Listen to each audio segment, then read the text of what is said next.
Buenas tardes, hermanos. Sean todos bienvenidos a este nuevo curso del Instituto Bíblico. Vamos a estar estas próximas 13 semanas, aproximadamente hasta mediados de abril, estudiando el tema del evangelismo.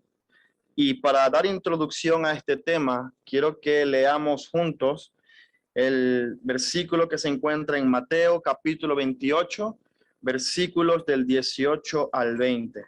Este texto se conoce en la comunidad cristiana como la Gran Comisión, es lo que los teólogos lo han denominado también, la Gran Comisión, y tiene que ver con la encomienda que el Señor Jesús nos ha dado a la iglesia. Entonces, Mateo 28 del 18 al 20 dice lo siguiente: y Jesús se acercó y les habló diciendo: toda potestad me es dada en el cielo y en la tierra. Por tanto, id y haced discípulos a todas las naciones, bautizándolos en el nombre del Padre, y del Hijo, y del Espíritu Santo, y enseñándoles que guarden todas las cosas que os he mandado.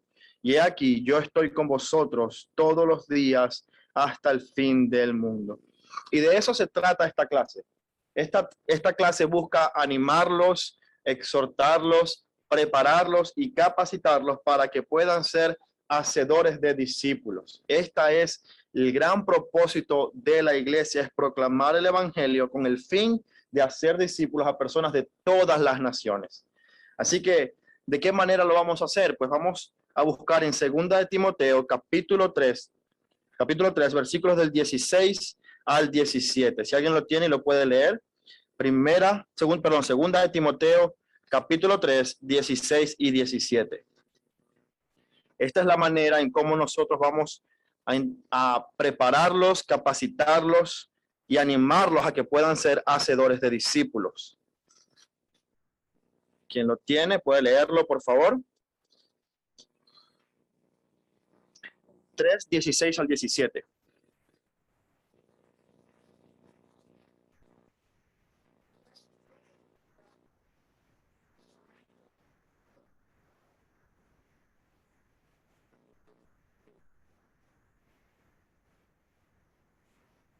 Vale, vamos a leerlo ahora con el micrófono y así se escucha un poco más.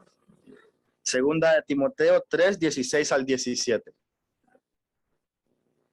¿Está encendido? La pila, no pasa nada.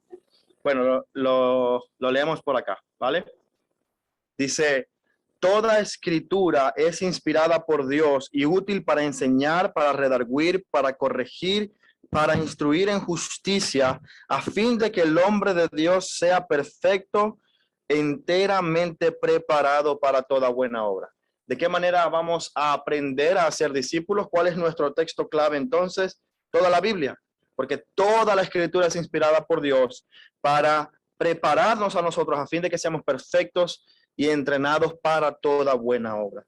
Así que vamos a usar la Biblia, la misma escritura, para que ésta nos enseñe y nos exhorte y nos anime a ser discípulos tal como lo manda el Señor. Pero antes quiero advertirles algo. Esta clase no es para que simplemente sepamos hacer discípulos. Si nuestro objetivo es simplemente tomar notas y tener una base teórica y guardarlo en un cajón de la casa, entonces este curso no es para ustedes. Este curso es para ser puesto en práctica, es para realmente animarnos a ser intencionales y compartir el mensaje del evangelio con todos aquellos que estén a nuestro alrededor. Entonces, las cosas que aprendamos acá no son solamente un conocimiento teórico, sino que tienen que conmover nuestro corazón para llevarnos a cumplir la misión que Dios nos ha dejado como iglesia. Así que la Biblia es muy clara. Somos responsables de lo que la Biblia nos dice. Si la Biblia nos manda a ser discípulos, tenemos delante del Señor y vamos a rendir cuentas por cómo hemos usado nuestro tiempo, si ha sido para la extensión del reino de Dios, por medio de la evangelización, o si ha sido más para nuestro uso y crecimiento personal. De modo que yo les animo, hermanos. Hay un pastor que conocí en los Estados Unidos que él me decía: Eddie, esta generación de cristianos es responsable por esta generación de almas. Entonces, las almas que viven en nuestro tiempo, el Señor nos pedirá cuenta si hemos por lo menos proclamado el evangelio con fidelidad. Así que no digo esto para asustarlos, sino más bien para animarlos y para que tengamos el sentido de urgencia que el evangelio demanda de los creyentes. Pero ahora bien, debemos ser honestos también. Para cada uno de nosotros el evangelismo muchas veces es algo intimidante. Es algo que a veces nos asusta, que tenemos la intención, queremos hacerlo, deseamos hacerlo, pero por temor, por desconocimiento, no sabemos por dónde comenzar, no sabemos qué debemos compartir, qué es aquel fundamento que debemos compartir para predicar el evangelio. Y muchas veces eso es intimidante para nosotros, pero confiamos en que el Señor nos va a dar la gracia suficiente y el amor suficiente por Él, su palabra y por los perdidos para predicarles. Así que la clase de hoy es una introducción y vamos primeramente a ver una breve reseña de cuáles son los temas que vamos a estar tratando estas 13 semanas para que ustedes también tengan un panorama completo de todo el curso. Yo les envié por medio del grupo WhatsApp el folleto de la clase que vamos a estar usando. Entonces ahí pueden ver también todos los temas. En segundo lugar, vamos a ir desde Génesis hasta Apocalipsis. Toda la Biblia va a ser nuestra herramienta y nuestro texto base para poder aprender sobre el evangelismo. Así tendremos un panorama general de lo que Dios ha estado haciendo en toda la historia de la humanidad para cumplir su propósito. Y en tercer lugar, vamos a resaltar varias implicaciones acerca del evangelismo que vamos a revisar a lo largo de todo el curso. ¿Qué implica el evangelismo? Así que vamos a empezar con una breve reseña de lo que va a ser este curso. Son 13 semanas que vamos a estar viendo varios temas. Podríamos discutir numerosas áreas. Vamos de hecho a ver incluso algunos temas mucho más específicos. Así que acompáñenme en el folleto que tienen en su teléfono móvil con cuáles son estos temas que vamos a estar viendo en este curso. En primer lugar, y esta es la clase del día de hoy, vamos a ver el propósito de Dios en la historia y cómo el evangelismo cumple ese propósito.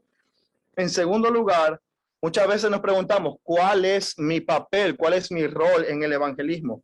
Así que en segundo lugar, la segunda clase, vamos a ver la soberanía de Dios y la responsabilidad del hombre. En tercer lugar, vamos a ver la definición de la verdad que salva a los pecadores. ¿Qué es el evangelio? ¿Qué es aquello que debemos compartir? Número 4, aprender a cómo compartir el evangelio a través de nuestro testimonio. El poder transformador de Dios se evidencia en vidas transformadas, de vivir una vida de pecado, ahora vivir una vida para la gloria de Dios. En quinto lugar, veremos la iglesia local y el poder del testimonio corporativo. Dios nos ha dado como cristianos individuales la responsabilidad de compartir las buenas nuevas. Pero a la iglesia, como su cuerpo en general, tenemos este evangelio que debemos proclamar como un solo cuerpo, todos juntos. Y eso tiene que ver también con la vida de la iglesia y cómo la iglesia testifica. En sexto lugar, vamos a ver el discipulado de otros en el evangelismo. ¿Cómo podemos hacer que otros participen en esta tarea? ¿Cómo podemos animar a otros para que participen en esta tarea? Número 7, ¿qué ocurre si me rechazan? ¿Qué ocurre si voy a predicar el evangelio y me dicen que no, me hacen burla o muestran cualquier tipo de desprecio hacia mí por estar compartiendo el evangelio? Pues vamos a ver el rechazo, el seguimiento y el temor al hombre. Número 8, ¿pero qué pasa si me preguntan una pregunta difícil? ¿Qué ocurre si viene una persona, un científico o alguien que es ateo y me hace algunas objeciones a la vida cristiana? Pues precisamente vamos a ver cuáles son respuestas a algunas de las objeciones más comunes en contra del evangelio. Vamos luego a centrarnos en nuestro corazón, cómo ser intencionales y cómo ser estratégicos en compartir el evangelio. ¿Por dónde comenzamos? Ahí va a haber una guía bien explícita de eso. Número 10, aquí entramos en los grupos de personas en los que estamos enfocados, familiares y amigos y compañeros de trabajo. ¿Cómo compartir el evangelio con ellos? ¿Cómo compartir el evangelio con personas que son católicas? ¿Cómo compartir el evangelio con personas que son judías o que son musulmanes? Y estos van a ser los 13 temas que vamos a estar tratando a lo largo de este curso. Así que el primero que vamos a ver el día de hoy es ¿cuál es el propósito de Dios en la historia? ¿Cómo nosotros participamos por medio del evangelismo a lograr el propósito de Dios en la historia? Pero para eso, ¿a dónde nos tenemos que ir? Nos tenemos que ir al inicio de la historia de la humanidad. ¿Dónde encontramos eso? Pues en el libro de Génesis, capítulo 1, versículo 1. Es un versículo que la mayoría de nosotros tenemos memorizado. Génesis capítulo 1 y versículo 1. Vamos a pasar la mayor parte de esta clase en el libro de Génesis y vamos a estar viendo hasta el capítulo 3, versículo 24, para que podamos tener un panorama de cuál es el propósito de Dios. ¿Alguien puede leer Génesis capítulo 1, versículo 1 con el micrófono para que también lo puedan escuchar nuestros amigos que luego vean este video? Dios en el principio creó los cielos y la tierra. ¿Alguna vez se han preguntado por qué Dios creó los cielos y la tierra? ¿Qué responderían si alguien les preguntara, ¿y por qué Dios nos creó? ¿Qué pasaba con Dios? ¿Estaba a lo mejor aburrido? ¿A lo mejor se sentía solo? ¿A lo mejor Dios estaba necesitado de compañía y de alguien a quien amar? Una vez escuchamos a un predicador hablar de que Dios le faltaba algo y por eso creó a la humanidad. Porque necesitaba amar y ser amado. Pero, ¿es eso verdad? ¿Es Dios un pobrecito que de su necesidad creó a la humanidad, a la tierra y a todo el universo? ¿Qué responderían ustedes si les preguntan por qué Dios creó al ser humano? ¿Qué responderían, hermanos? ¿Algún valiente? Antes de que sea dedocráticamente.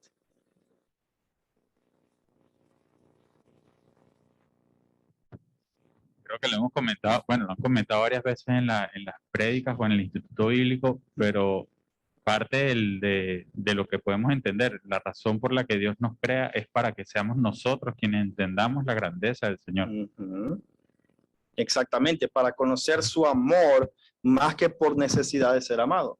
Ahora, una de las cosas que debemos preguntarnos no es por qué Dios creó al ser humano, sino quién es ese Dios que creó al ser humano.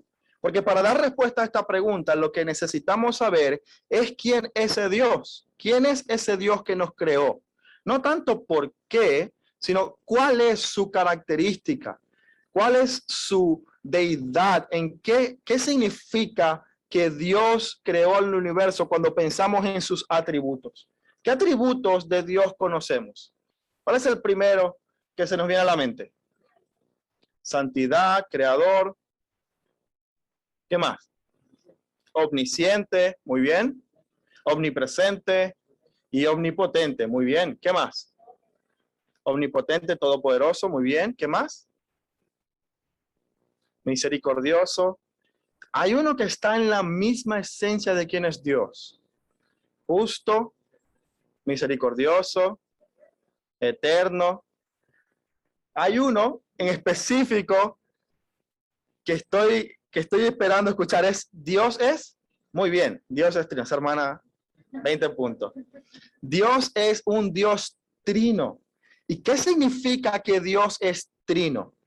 Quiere decir que en la deidad hay tres personas que forman parte de la deidad y que comparten la deidad en misma esencia, de la misma manera. Dios el Padre, Dios el Hijo y Dios el Espíritu Santo, igualmente eternos, poderosos, igualmente misericordioso. La Trinidad en sí misma es una doctrina muy profunda que no vamos a llegar a comprender al 100% hasta que podamos ver a Dios cara a cara.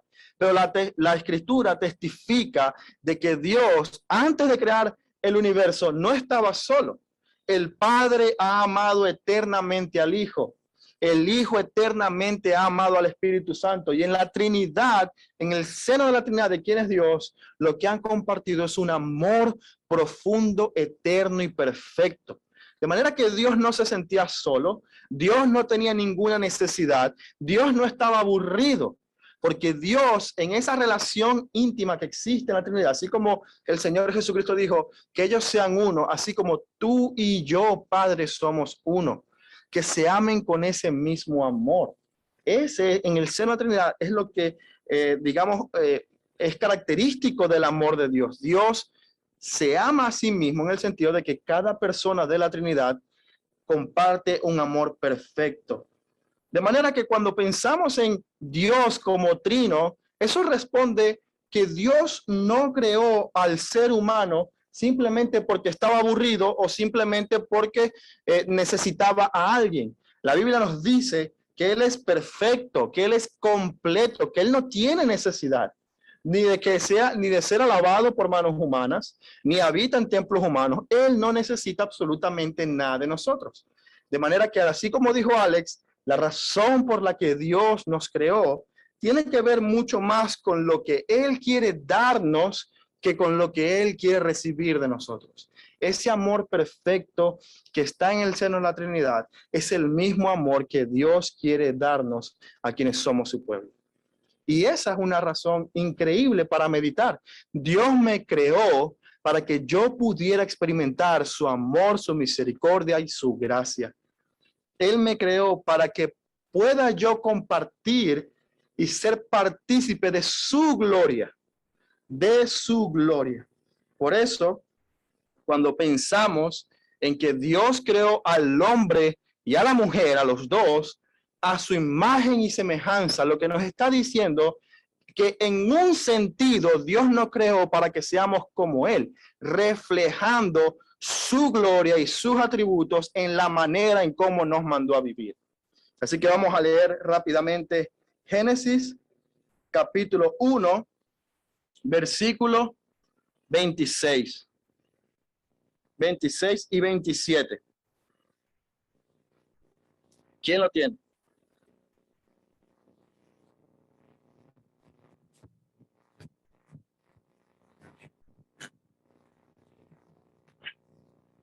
No, Luis. Muy bien. Génesis 1, capítulo 1, versículo 26. 26. 27, perdón. A ver, dice el 1:26. Entonces dijo Dios, hagamos al hombre a nuestra imagen, conforme a nuestra semejanza, y señoree en los peces del mar, en las aves de los cielos, en las bestias, en toda la tierra, y en todo animal que se arrastra sobre la tierra. ¿Y el 27? Porque arriba dice 26, pero bueno. Es 2. 1.27, perdón. Ah. Sí, 1.26 y 27. Y creó Dios al hombre a su imagen, a imagen de Dios lo creó. Varón y hembra lo creó. Algo interesante es que dice varón y hembra lo creó.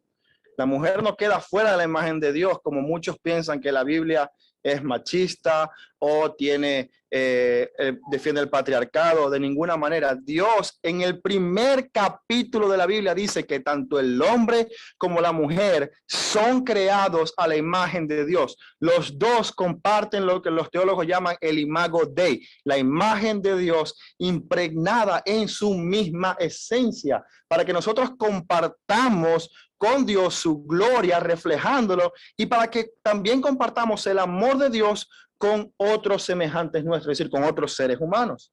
De manera que Dios nos creó para proyectar su gloria por medio de nosotros, no porque necesitaba algo de nosotros, sino para darnos el privilegio de compartir con él su gloria. Otra persona que pueda leer Génesis capítulo 2, versículos del 7 al 9.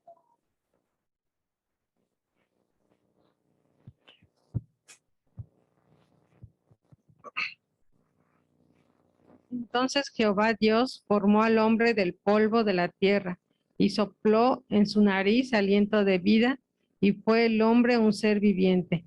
Y Jehová Dios plantó un huerto en Edén al oriente y puso allí al hombre que había formado. Y Jehová Dios hizo nacer de la tierra todo árbol delicioso a la vista y bueno para comer. También el árbol de vida en medio del huerto y el árbol de la ciencia del bien y del mal.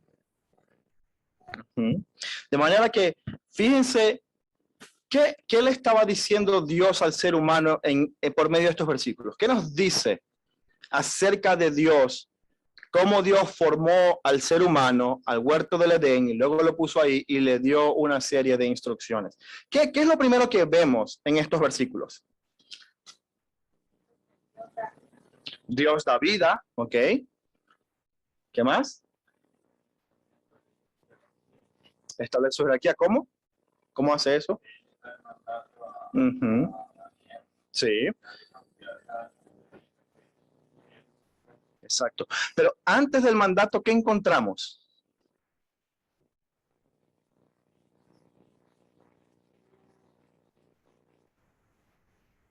¿Qué encontramos antes del mandamiento? ¿Y qué hizo con ese huerto? Lo cuidaran, y también ¿para qué? Para su disfrute. Dice que Dios hizo nacer de la tierra todo árbol que delicioso. La creación de Dios fue creada para el disfrute del ser humano. Por eso Dios, cuando creó todo, dijo, es bueno y bueno en gran manera, cuando terminó creando al ser humano.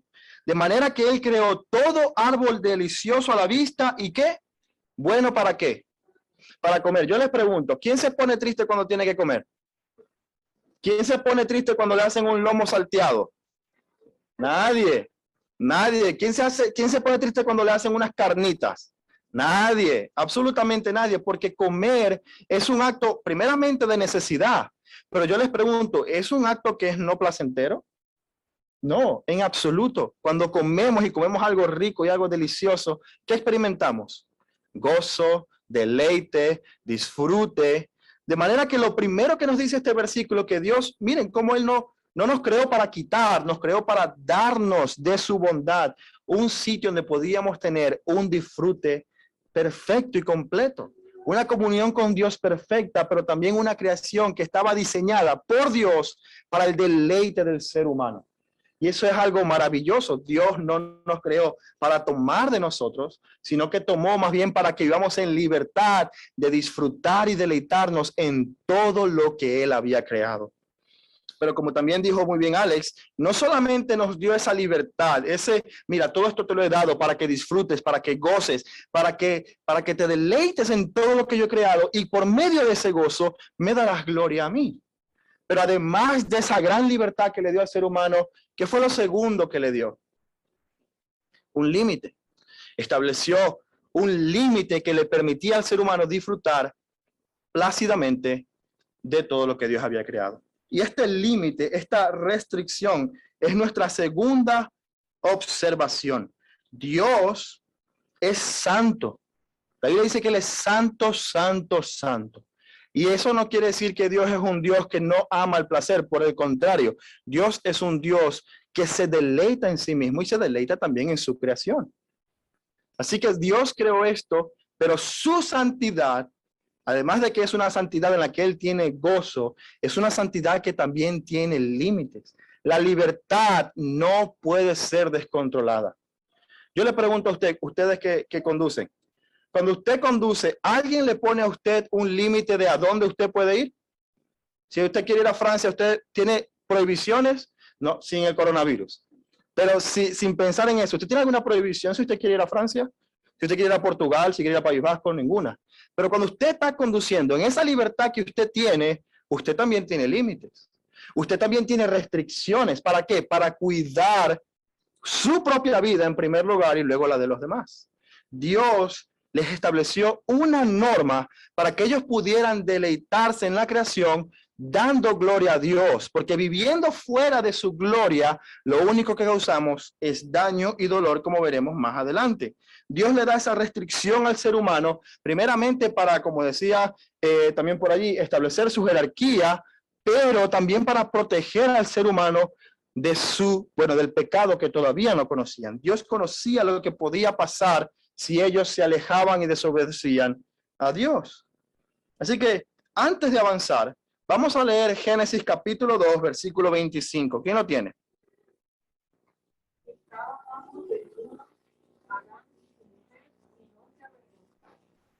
Fíjense qué curioso.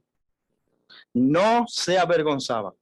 Imagínense un mundo donde no hay celos, donde no hay ira, donde no hay culpa, donde no hay vergüenza, donde no hay maldad, donde no hay daño entre los unos y los otros, donde no hay enemistades. ¿Se imaginan un mundo así?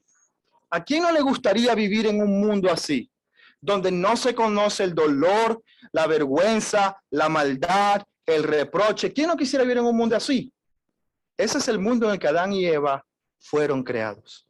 En ese perfecto estado de armonía entre uno y otro, pero también para con Dios. No conocían nada malo. Lo único que conocían era el placer, el gozo, el contentamiento, una relación perfecta con Dios. Conocían el amor genuino. No había crítica. ¿Quién no quiere vivir en un matrimonio en el que no haya pleito? Si usted tiene pleito en su matrimonio, es por culpa de Adán y Eva y también de su propio corazón. Ese es el mundo en el que Dios creó: vida, amor, gozo, libertad y perfecta santidad. Ahora yo les pregunto, ¿es eso lo que experimentamos hoy en día? En absoluto. Tenemos momentos en los que tenemos paz y armonía, pero nuestro propio corazón, nuestro propio pecado nos recuerda la realidad de lo que vemos en Génesis capítulo 3, versículo del 1 al 6. ¿Quién lo puede leer?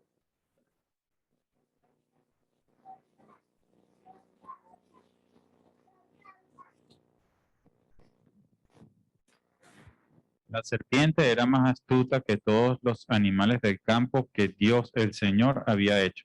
Así que le preguntó a la mujer, ¿es verdad que Dios les dijo que no comieran de ningún árbol del jardín? Podemos comer del fruto de todos los árboles, respondió la mujer. Pero en cuanto al fruto del árbol que está en medio del jardín, Dios nos ha dicho, no coman de ese árbol, ni lo toquen, de lo contrario morirán. Pero la serpiente le dijo a la mujer, no es cierto, no van a morir. Dios sabe muy bien que cuando coman de ese árbol se les abrirán los ojos y llegarán a ser como Dios, conocedores del bien y del mal. La mujer vio que el fruto del árbol era bueno para comer y que tenía buen aspecto y era deseable para adquirir sabiduría. Así que tomó el fruto y comió. Luego le dio a su esposo y también él comió. ¿Qué vemos en estos versículos? En primer lugar aparece un tercer personaje. La Biblia lo describe como Satanás. Ese es su nombre. Ahora, ¿qué hace Satanás aquí? ¿Qué es lo que ocurre? ¿Cuál es su diálogo con la mujer? La tentación, la convence, la persuade, la engaña. La serpiente está diciendo, mira, Eva, Dios no sabe lo que es mejor. Dios, en vez de darte todo el huerto del Edén, es un engaño porque sabe que esto es lo mejor. Tú conoces un gozo y una libertad, pero no es un gozo y una libertad verdadera. Tienes que quitarte esas cadenas en las que Dios te ha puesto y te ha oprimido. Libertad significa que tú puedas satisfacer tus deseos a tu antojo. Esa es la verdadera libertad. Eso es lo que ahora tú tienes que buscar. No lo que Dios te ha dado, no esa falsa idea de gozo que Él te ha dado. Hay un placer mayor. Ahora, ¿eso no les suena familiar a ustedes? ¿No les suena familiar que nosotros constantemente estemos pensando que lo que Dios me ofrece no es lo que necesito o no es lo que me va a traer verdadera felicidad, sino que lo que me va a hacer feliz verdaderamente es satisfacer mis deseos, cualquiera que sea? ¿No les suena esto a lo mejor familiar en su propia vida y en toda la sociedad? ¿Sí o no? Totalmente. Esa es la experiencia que vemos en la humanidad el día de hoy. Y le pregunto algo. Cuando Eva estuvo de acuerdo con Satanás e hizo lo que Dios le había prohibido, cuando ellos rechazaron a Dios, se rebelaron contra él y literalmente dijeron, tú no me vas a engañar, yo sé lo que me conviene y yo sé lo que quiero buscar. ¿Qué ocurrió? ¿Qué pasó cuando ellos comieron del fruto prohibido? ¿Acaso experimentaron una mayor libertad? ¿Acaso experimentaron un mayor gozo? ¿Acaso se sintieron mucho más completos ahora que se habían librado de la opresión de Dios? ¿Qué ocurrió? ¿Quién sabe dónde podemos leer eso? ¿Sintieron vergüenza? Versículo 7 de Génesis 3, ¿qué dice? Fueron abiertos sus ojos y vieron qué cosa. ¿Y qué sintieron cuando supieron que estaban desnudos? Vergüenza. Es interesante que el capítulo 2, versículo 25 nos dice, estaban desnudos y no sentían vergüenza. Pero ahora, ¿qué había cambiado? Había algo que ellos no conocían, es verdad. Ellos no conocían algo. Ese era el pecado, no lo conocían. Pero ¿qué ocurrió cuando ellos pecaron? ¿Qué sintieron? lo mismo que decía que antes ni siquiera conocían: la vergüenza, la culpa, el dolor, el sufrimiento, la desconfianza. Ahora ni siquiera eran los únicos seres humanos, ni siquiera podían confiar el uno en el otro. Ahora estaban los dos completamente avergonzados y no tenían esa relación de intimidad, de amor, de completa compenetración. Ahora experimentaban algo que no habían conocido. El pecado destruyó el conocimiento de quiénes eran ellos. Los engañó y empezó a nublarles el entendimiento y les trajo un sentimiento de culpa que vemos hoy en toda la humanidad. ¿Y cuál fue la reacción de Adán y Eva? ¿Qué hicieron? Esconderse, exactamente. Dice que ellos se hicieron unas hojas de higuera para tapar su vergüenza, para tapar ahora su temor. Y lo que hacemos hoy en día, ¿qué es? No usamos hojas de higuera, pero ¿qué usamos? Logros académicos, coches, posesiones, un buen trabajo, cualquier cosa que nos haga sentir mejor con respecto a la vergüenza y el dolor que nosotros sentimos. Compramos cosas para sentir ese éxtasis al momento de comprar y que se nos olvide un poco lo que nuestras propias conciencias nos dicen. ¿Cómo? ¿Cómo? Marca Calvin Klein, exactamente. Una hoja de higuera Tommy Hilfiger, otra Calvin Klein, exactamente. Entonces, lo que estamos haciendo es igual que Adán y Eva. Toda la vergüenza, toda la culpa, ahora la queremos tapar con cualquier posesión, logro o estatus que podamos alcanzar. Cualquier cosa para adormecer el dolor, pero la destrucción del pecado está ahí, hermano. Y todo ser humano la siente, aunque lo que quiera es acallar su conciencia. ¿Qué dicen los siguientes versículos? Génesis 3, del 8 al 11. ¿Quién lo puede leer?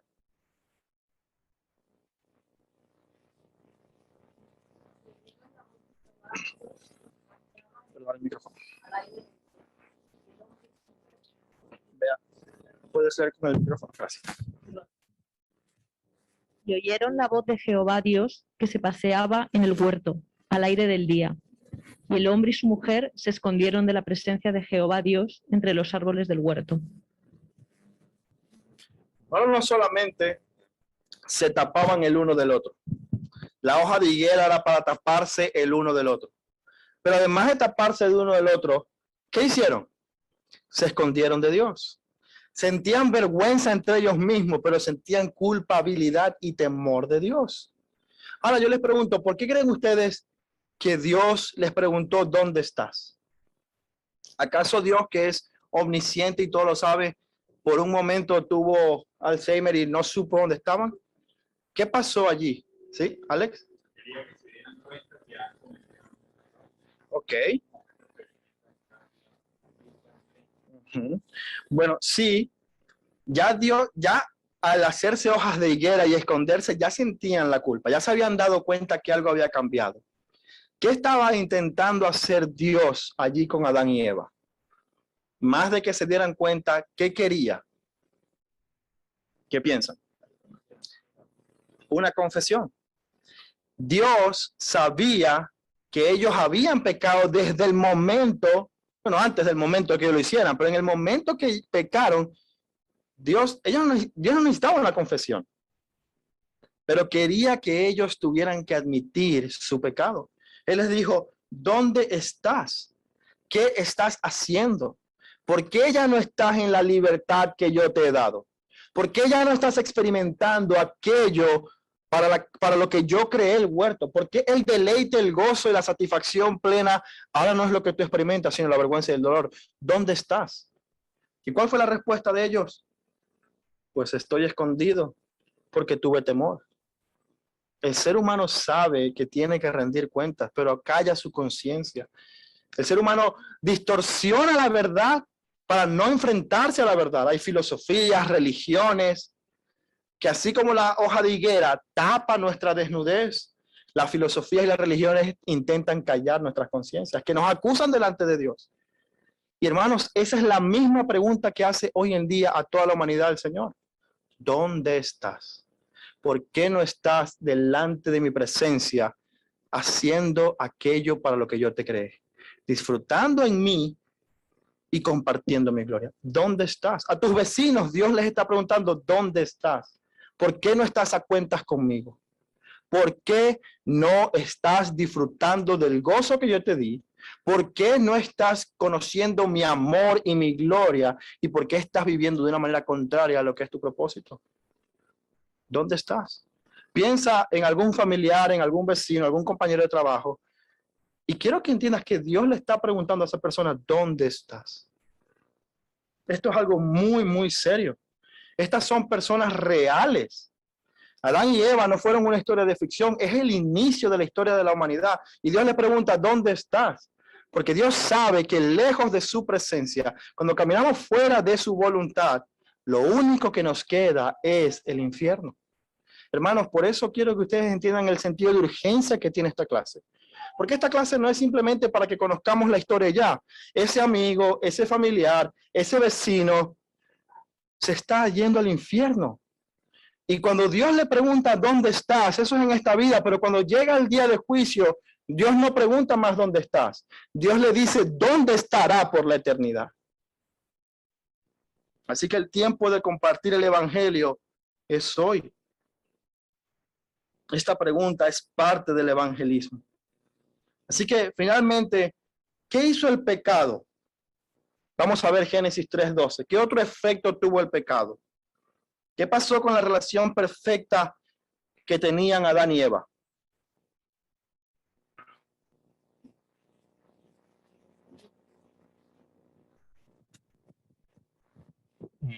El hombre respondió, la mujer que me diste por compañera me dio del árbol y yo comí.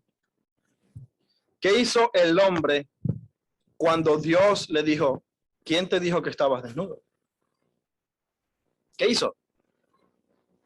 Excusa, apuntó el dedo. Nunca dijo, sí, yo comí, Señor. Te desobedecí, no confié en ti, desprecié tus caminos, tu voluntad, le di la espalda a lo que tú me habías dado. No, ¿qué hizo? Ella. Realmente era una acusación a Dios porque decía, la mujer que tú me diste. Es decir, si tú no me hubieras dado a esta mujer, a lo mejor yo no habría pecado, ¿eh? Porque yo soy incapaz de hacer eso, pero ella, y tú la creaste a ella. ¿Qué hizo la mujer? ¿Aceptó su culpabilidad? ¿Qué dijo? La serpiente. Ahora, ¿no es característico eso del ser humano? ¿Quién acepta sus errores así rápidamente? Aún entre cristianos, ¿eh? Aún a nosotros nos cuesta admitir nuestros errores. Pero la palabra de Dios destapa nuestras conciencias, penetra nuestro corazón, hasta lo más profundo de nuestro ser, y saca a la luz quién somos realmente. Y eso es lo que Dios está haciendo. Dijo, ¿quién te dijo que has comido? Y vemos cómo ellos se pasan la pelota. No fui yo, fue ella. No fui yo, fue este animal. ¿Y qué dijo la serpiente? No. Dios ni siquiera le preguntó a la serpiente. No le dijo, ¿y a ti quién te dijo que eso era malo? No, Dios sabía quién era la serpiente y dijo, por cuanto has hecho esto. Y empezó entonces el Señor a proclamar maldición, su castigo, aquello que él había advertido. Dios no es que empezó a hacer cosas de la nada, Dios empezó a cumplir su promesa. La promesa que les había dicho, en el momento que comas del fruto, morirás. Ahora, fíjense bien, yo les pregunto, ¿murieron inmediatamente? Aún en eso el Señor mostró su misericordia, porque lo que Dios debía haber hecho con ellos es inmediatamente castigarlos y enviarlos al infierno por la eternidad. Pero aún en eso el Señor fue misericordioso y preservó la vida de ellos, pero no sin consecuencia. Dios prometió que vendría maldición y muerte si desobedecían al Señor, porque Él es santo, y eso fue lo que ocurrió. Pero Dios no juzgó con la muerte inmediata, sino que usó esa oportunidad para su propósito y para mostrar su bondad con seres humanos que se rebelaban en su contra. En cambio, él usó también la oportunidad para juzgar a otro. ¿Qué dice Génesis 3, 14 al 19? ¿Quién lo puede leer? Dice, Jehová Dios dijo a la serpiente: por cuanto esto hiciste, maldita serás entre todas las bestias y entre todos los animales del campo. Sobre tu pecho andarás y polvo comerás todos los días de tu vida. Y pondré enemistad entre ti y la mujer, y entre tu simiente y la simiente suya. Esta te herirá en la cabeza y tú le herirás en el calcañar. A la mujer dijo: multiplicaré en gran manera los dolores en tus preñeces, con dolor darás a luz los hijos, y tu deseo será para tu marido, y él se enseñoreará de ti. Y al hombre dijo: por cuanto obedeciste a la voz de tu mujer y comiste del árbol de que te mandé diciendo, no comerás de él, maldita será la tierra por tu causa, con dolor comerás de ella todos los días de tu vida. Espinos y cardos te producirá, y comerás plantas del campo. Con el sudor de tu rostro comerás el pan hasta que vuelvas a la tierra, porque de ella fuiste tomado, pues polvo eres, y al polvo volverás. Dios pronuncia una triple maldición, tanto a la serpiente como al hombre y a la mujer. Al hombre le dice, a Satanás le dice: sobre tu vientre andarás. A la mujer, con dolor en el parto y lucha en tu rol. Al hombre, dolor en el trabajo, espinas y cardos producirá la tierra. A toda la humanidad le dice: morirás. De hecho, cuando usted lee todo el libro de Génesis, usted va a ver una frase que se repite: y murió, y murió, y murió, y murió. No importa cuál ser humano era, murió. La humanidad fue creada para vivir eternamente. ¿Y ahora qué hacía? Morir, morir, morir, morir. Pero mira lo que dice Génesis 3:15. ¿Lo puedes volver a leer, John? ¿Qué dice? Y pondré enemistad entre ti y la mujer, y entre tu simiente y la simiente suya. Esta te herirá en la cabeza, y tú le herirás en el calcañar. Dios usa esa oportunidad no solamente para juzgar y maldecir, sino para prometer también. Él da una promesa en Génesis 3:15, en el que un descendiente de la mujer, un hombre, vendría para destruir toda la obra que Satanás había conseguido y había logrado en el huerto del Edén. Él vendría para poder eliminar a Satanás y destruirlo completamente y para siempre. Les da una esperanza y una imagen que puedan recordar a medida que viven en este mundo a los seres humanos. Esto es lo que se conoce como el protoevangelio, la primera proclamación del evangelio. La primera vez que el evangelio es anunciado en las escrituras es en Génesis 3:15. Y dice que vendría uno que destruiría para siempre a Satanás, pero que en el proceso de destruir a Satanás, ¿qué pasaría con él? Sería herido y herido gravemente. ¿Esto suena familiar? Por supuesto, eso fue lo que hizo Jesucristo en la cruz. Derrotó la muerte, derrotó el pecado y su dominio, y derrotó para siempre a Satanás. Pero no sin ningún costo. Al final, este libertador aplastaría la cabeza de la mujer. Uno que le haría frente y derrotaría todo en este proceso y sería herido. Después de esta promesa, Dios les da una imagen para ayudarles a recordar la promesa. No solamente les dice, sino que les da una imagen simbólica que les ayudará a ellos a recordar lo que acaba de ser anunciado. Génesis 3:21, ¿quién lo puede leer?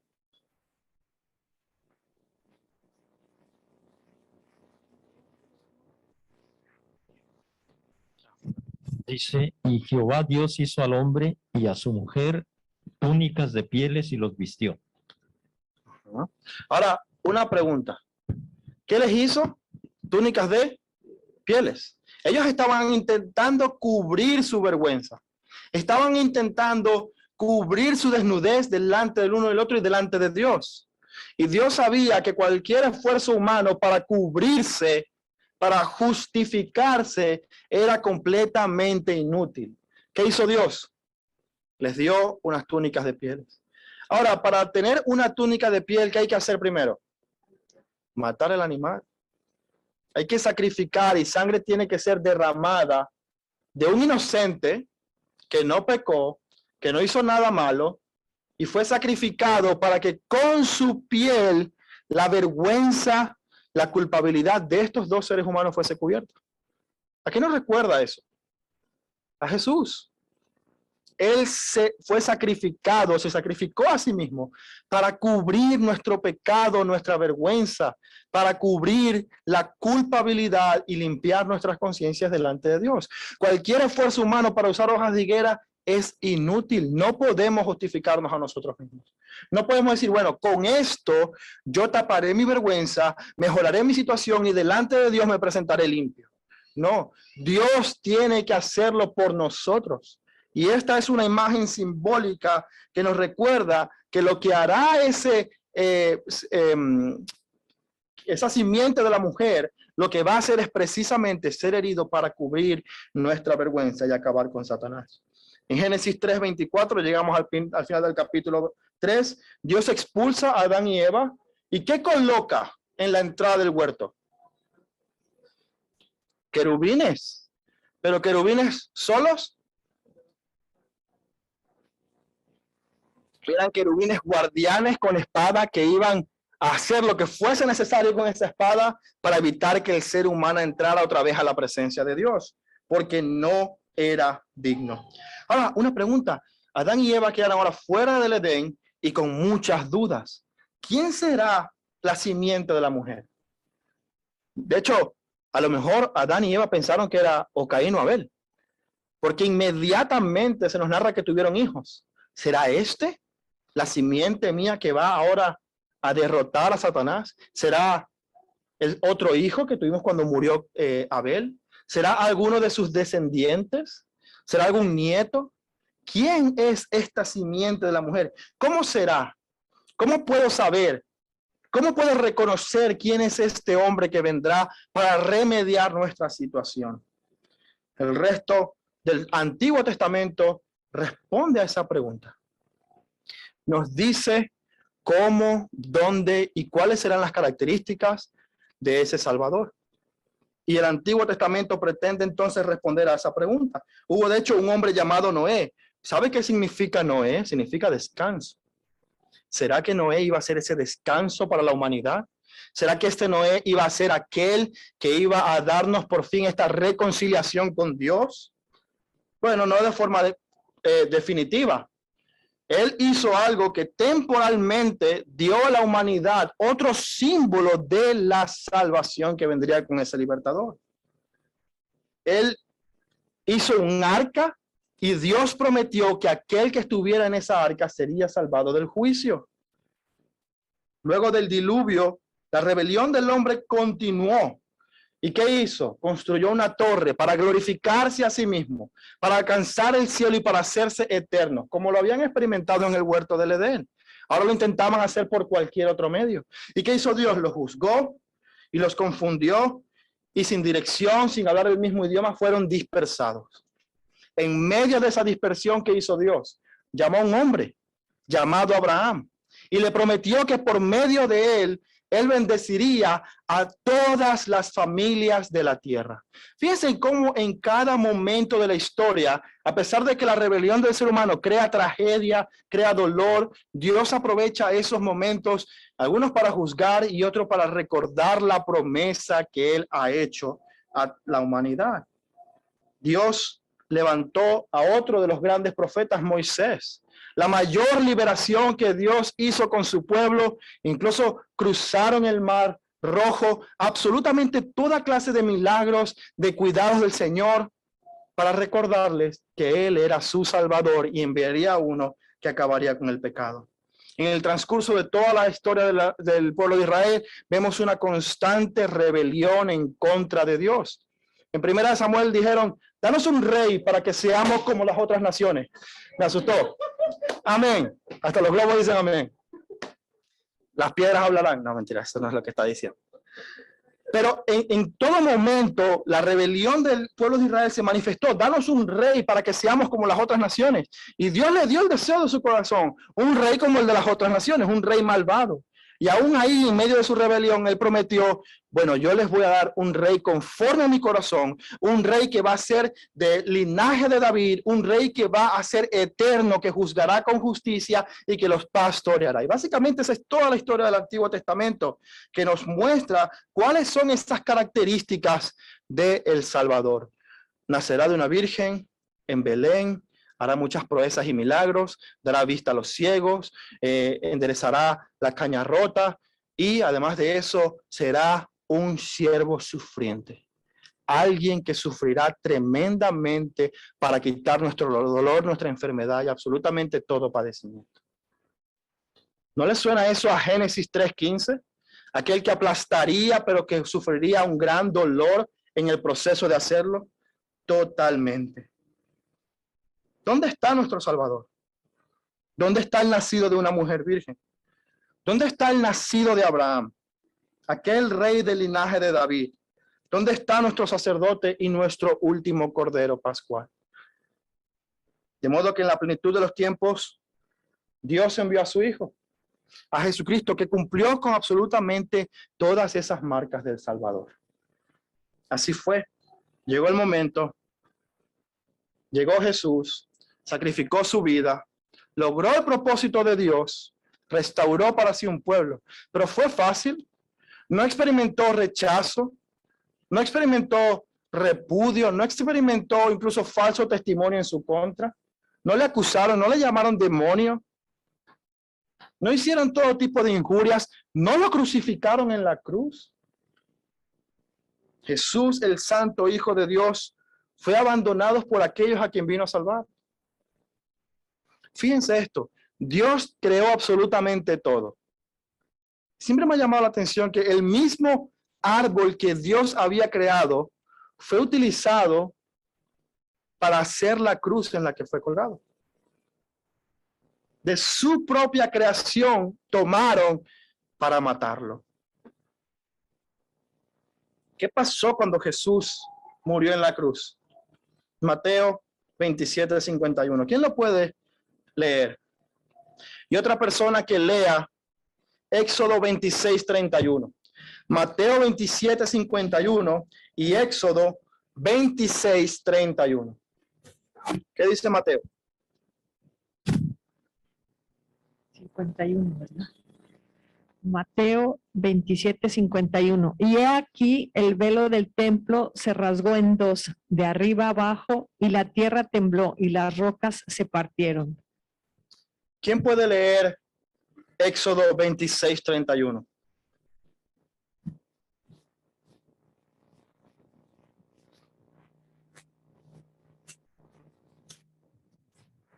Harás además un velo de tela azul, púrpura escarlata y de lino fino torcido. Será hecho con querubines, obra de hábil artífice.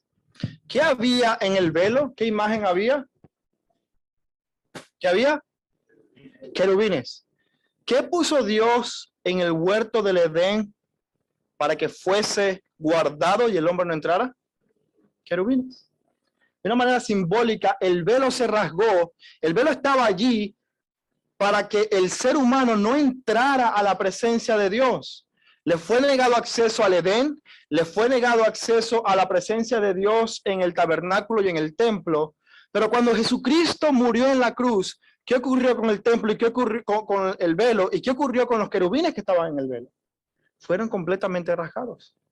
Dios estaba diciendo, ahora el acceso a mi presencia ha sido restaurado para todos aquellos que estén en Cristo. Ya no hay más guardianes, ya no hay más espada, ya no hay más velo, ya no hay más querubines. Ahora lo que hay es acceso a mi presencia por medio de Jesucristo. Eso es exactamente lo que nos dice el texto. Mateo 28, 18 al 20. El texto que usamos al inicio. El Señor Jesús da un mandato a su iglesia. ¿Y qué le dice? Mateo 28, 18 al 20. El micrófono. ¿Quién lo va a leer? ¿Quién lo quiere leer? Gerardo.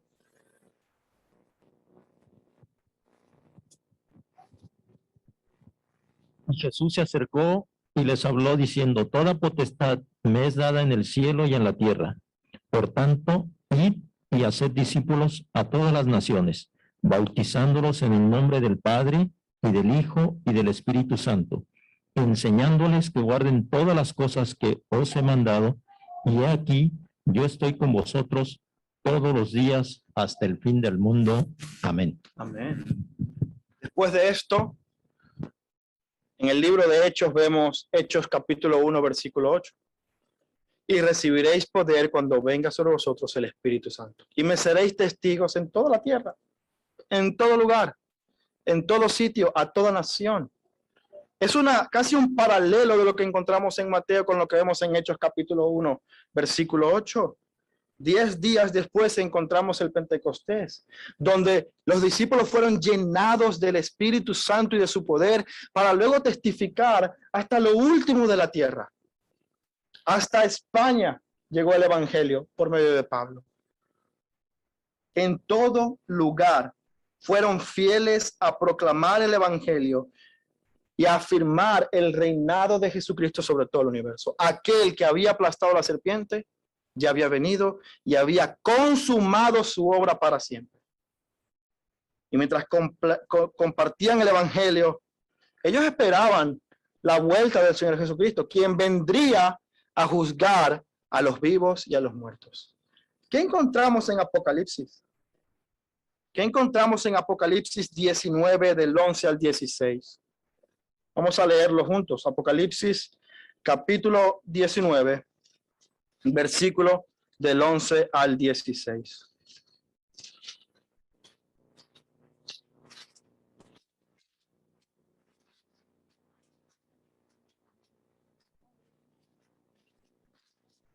Dice lo siguiente: entonces vi en el cielo abierto y aquí un caballo, un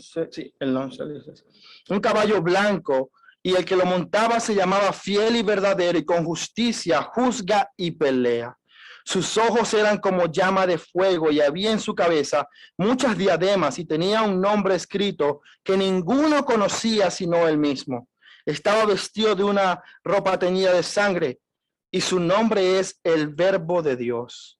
Y los ejércitos celestiales, vestidos de lino fino, blanco y limpio, le seguían en caballos blancos. De su boca sale una espada aguda para herir con ella a las naciones, y las regirá con vara de hierro, y el pisar el lagar del vino y del furor y de la ira del Dios Todopoderoso. Y en su vestidura y en su muslo tiene escrito este nombre: Rey de Reyes y Señor de Señores. ¿De quién está hablando? Del Señor Jesucristo. La segunda vez que venga va a juzgar al mundo, a todas las naciones, a vivos y muertos. De Génesis a Apocalipsis, un solo mensaje.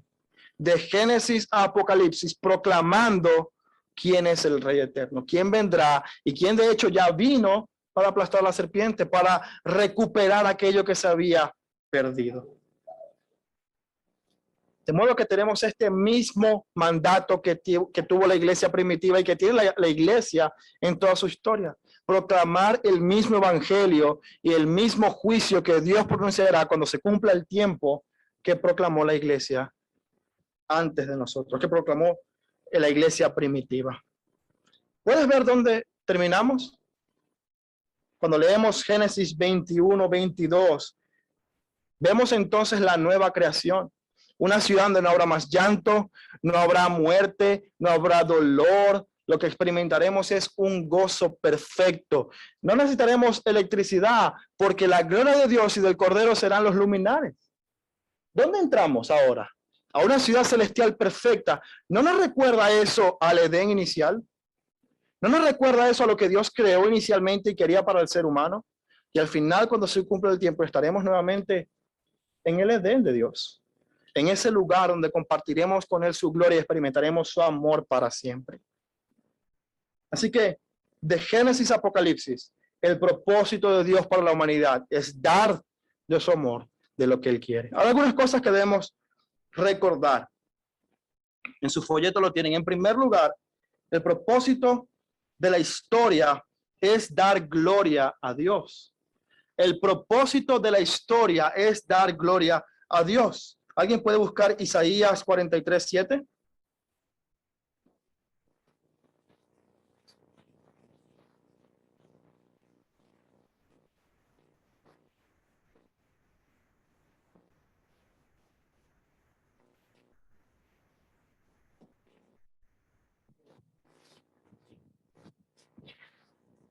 traigan a todo el que me reconoce como su Dios, porque yo les he creado para mi gloria.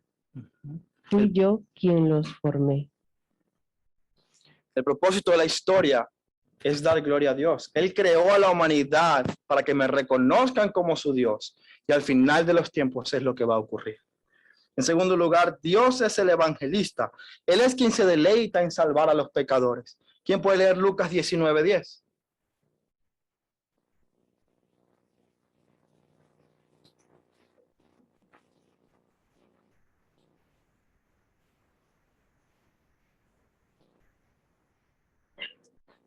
Que el Hijo del Hombre vino a buscar y a salvar lo que se había perdido. ¿Quién lo vino a buscar? Jesucristo, quien en sí mismo es Dios. Él es el que se deleita en rescatar al ser humano, en salvar al ser humano en su perdición. Y en último lugar, se nos ha encomendado el honor y la responsabilidad de proclamar el evangelio. Mateo 28:18, que hemos leído en varias oportunidades. Así que, hermanos, ya para terminar, les tenemos una tarea. Sí, una tarea. Que vayan a un bus y prediquen. No, mentira. La tarea es para ayudarles a recordar y a profundizar, pero también reflexionar sobre este tema de la evangelización. En primer lugar, no es nada complicado. Es algo que deberíamos hacer naturalmente como cristianos. En primer lugar, ora. Ora para que Dios te dé primeramente un entendimiento bíblico del evangelio, para que puedas entender la urgencia en la que nos encontramos y que también Dios abra puertas, que nos muestre oportunidades para compartir el evangelio y que seamos intencionales en hacerlo. Y en segundo lugar, la otra tarea es leer un folleto de evangelización que es del ministerio de John Piper y es un gran folleto. Nuestros hermanos Sergio y Cata lo han rediseñado completamente y tenemos muchos aquí en la iglesia para compartir. La segunda tarea es que usted por lo menos se lleve 5 a casa y lea esta semana 1. Y después de leerlo, si tiene oportunidad de compartirlo con alguien, hágalo. Orar, leer y compartir. Es una tarea muy sencilla que deberíamos ya como cristianos haber incorporado en nuestro día a día. Así que, sin más que decir, hermanos, vamos a terminar con una oración que ya estamos bien pasados para la hora del culto. Padre, gracias queremos darte por tu inmenso amor y misericordia. Porque cuando vemos la historia de la humanidad escrita en tu palabra, vemos en primer lugar tu bondad, tu santidad, tu perfección.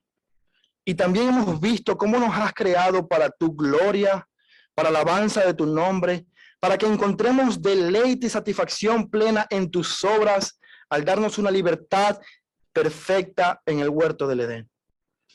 Pero tristemente, Señor, vemos también cómo te hemos dado la espalda, cómo hemos escupido en tu rostro, cómo te hemos despreciado, cómo te hemos creído como mentiroso, al no creer que lo que tú nos das es lo que necesitamos, sino que estamos detrás de nuestros deseos pecaminosos, porque pensamos que íbamos a encontrar la libertad, y lo único que experimentamos es la muerte, el dolor y la vergüenza.